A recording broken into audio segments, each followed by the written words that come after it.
Something's spoiled. Spoiled mother. Grow up. Scott here with you with Something Spoiled, along with Tony and Danny. We're going to be reviewing Darren Aronofsky's latest theatrical outing, Mother! Exclamation point. Stars Jennifer Lawrence and Javier Bardem. And a friend of mine asked me, was the movie good? And I couldn't say yes or no. Yep. I asked him who his favorite director was. He said Michael Bay. Oh, God. And I said, imagine Michael Bay directing a car accident where young children were decapitated and old people were maimed and mangled horribly, but it was beautifully shot. That was the best way to describe Mother.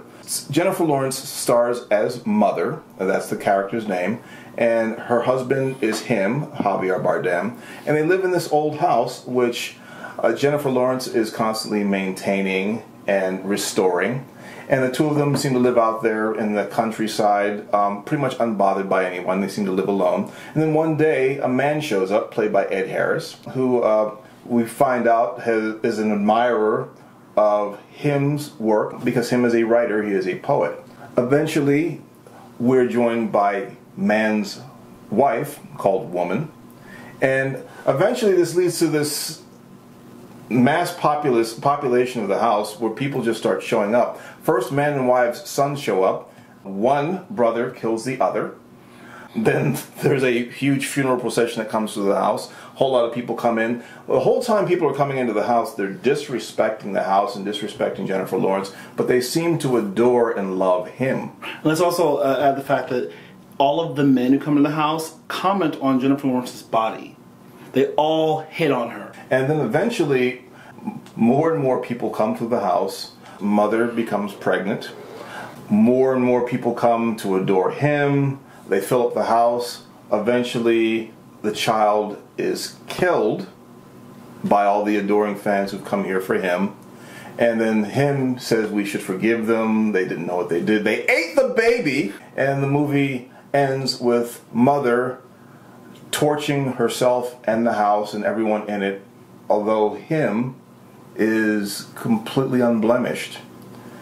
And he removes her heart, and it becomes this jewel which he keeps in his study, and he puts it on a mantle. And then the house sort of restores itself, and the whole thing sets over again. It's how the movie starts, too. By the way, all of this horrible stuff that I just described looked beautiful. When it was shot. It is literally like the car accident that you can't look away from. The performances were masterful. Once again, another reason that you can't look away. Jennifer Lawrence, every second she's on screen, she holds your attention. Aronofsky uses her to her maximum potential. There are times he just keeps the camera on her, and she holds every moment. There's not a second that she's on camera that you're distracted. You just see her saturated in that moment. And Javier Bardem is good as him. Once again, competent. But I tell you what, Jennifer Lawrence carries this movie, and she has a huge planet-sized weight on her shoulders. Mm-hmm. Superbly shot.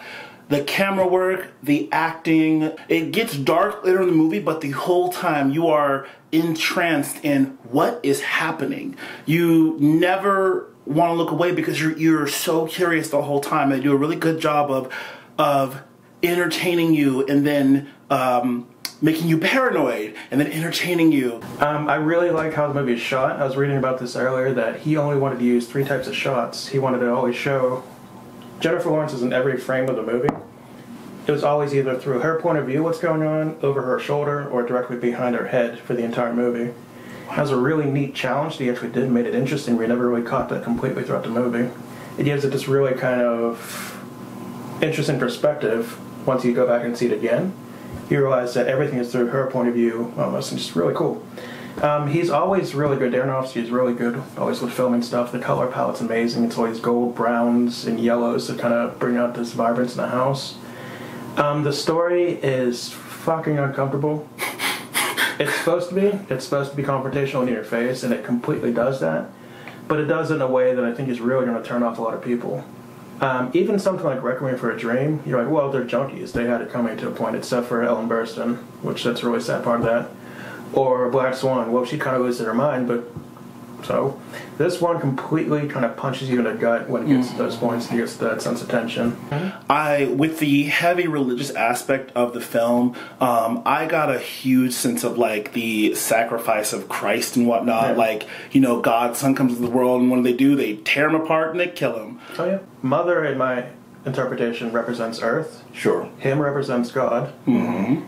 Man and woman represent Adam and Eve. Mm-hmm. Then their children, by that sense, would represent Cain and Abel, which have one for the other. Exactly. So then you basically have this idea where God is constantly forgiving these horrible things these humans are doing to Earth, and just completely ignoring it for the sake of his followers. And they specifically use type of dialogue like Cain and Abel. The one son was favored, and he was talking about how the family didn't like him and everything. And so he beats his brother with it and ends up stabbing him.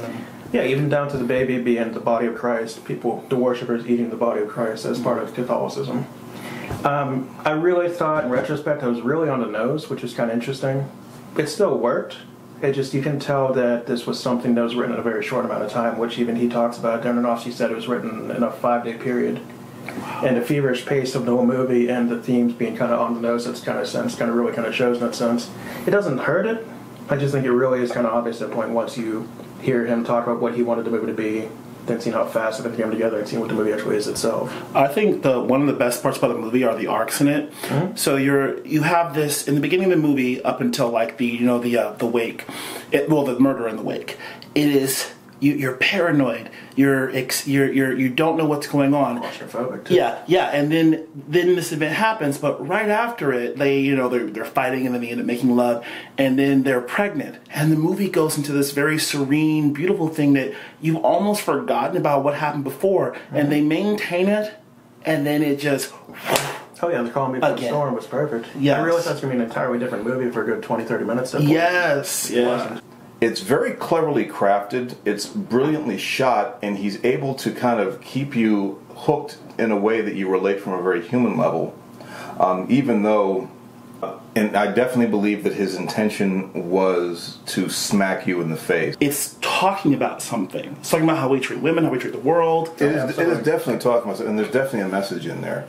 I guess, for me personally, my question is his commentary more about, is he making a commentary on God?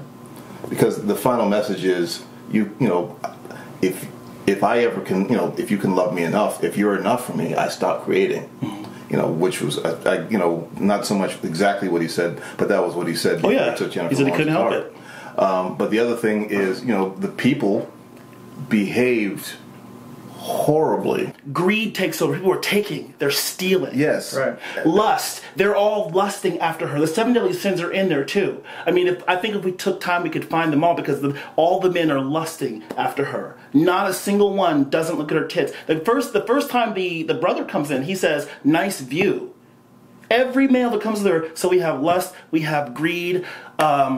I can't think of where we might put in there anything, but there's probably some other things buried in there. And then you have war. You have war because they literally have the police and the people fighting against each other in the same building. And famine, the starving, craving people at the end when they're going to the office and you think, "Please help us." Disobedience. What led to the breaking of the sink? Definitely the flood. Exactly. The flood. Exactly. They won't listen. Exactly. They won't listen. And so the water breaks, and they're all banished from the house. Right. This is the reason that I do not review a movie right after I come out of the theater. Because there's a lot of things that you get. I mean, and say what you want to about Aronofsky. He is a masterful filmmaker. I mean, I know that there have been a lot of reviews out there. I think someone said that he shouldn't be allowed within 500 feet of filmmaking equipment ever again. Most of the reviews that I've seen, they acknowledge that it's a hard watch, but they all seem to agree that the film was masterfully put together. Myself, I quite honestly don't know if I would have run to see this movie if I didn't have any intentions of reviewing it. I think if you're a fan of cinema, you have to see this movie. Oh yeah, it's still a film geek movie. Yeah, you have to. I was traumatized. I'm still glad I saw it because it's not a movie I would have gone to see on my own if I had known a lot more about it. And usually suspense, thrillers, and everything on there is because I get anxious. But it was it was so well done. It was so well shot. Even the parts that just like, threw me and I had to like run out. It was still well done, well shot. Like you said before, it's a really good film for film dorks and people who make films. It's a really beautifully shot, really technically competent film. It is incredibly intense, and it's really good at actually getting to feel all the emotions run through the story. You feel just as claustrophobic, just as frustrated, just as confused as Jennifer Lawrence was the entire time. The fact you never leave her side kind of adds to this. Like, you almost feel sometimes like you're actually directly behind her, like you're observing things from her kind of point of view as like a good and evil kind of thing. Overall, the movie is intense and terrifying. I really think that it's really hard for me to actually say that, yes, I want some people to go see this, because I don't want somebody to actually feel as uncomfortable as I did at some points in the movie. At the same time, if you brace yourself, you go into this with the right expectations, you will enjoy what you get out of it. Just once again in scoring the film, I would say if you're a filmmaker, you need to go see it. For me, you're getting a 4.5. But from a personal standpoint, 1. I really enjoy it, so 4.5, not a 5, because don't go see it if you are sensitive. It's something I wish I hadn't seen it. I don't know what I wish. 4.5. I'm going to actually give it a 3. It's my second least favorite Darren Aronofsky movie.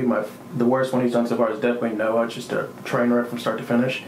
It's beautifully shot, it's beautifully executed, it's intentionally challenging, which is fine by all means. I can't see myself going back to see this movie ever again. I really feel like it's a one and done. You get to experience the adrenaline rush, you get to, I 1,000% agree. And then you're done. I can't imagine going back and buying this movie on DVD or renting it or anything. Okay. What are your thoughts? Have you seen Mother? Do you plan on going to see it? Don't blame me if you don't go. But if you do, maybe you agreed with us. Maybe you thought that, not only was it a wasted trip, but you never want to go to see anything with Darren Aronofsky's name on it ever again. I'd be so afraid to. Can't be mad at you for that. But whatever you're thinking, please leave your comments below. Definitely want to know what you think. And if you want to see more content here with us with Something Spoiled, please click the subscribe button, and we will spoil you more. Thanks for checking in, guys. We'll see you next time.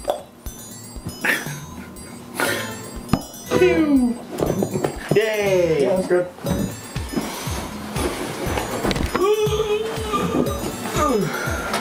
Movie was just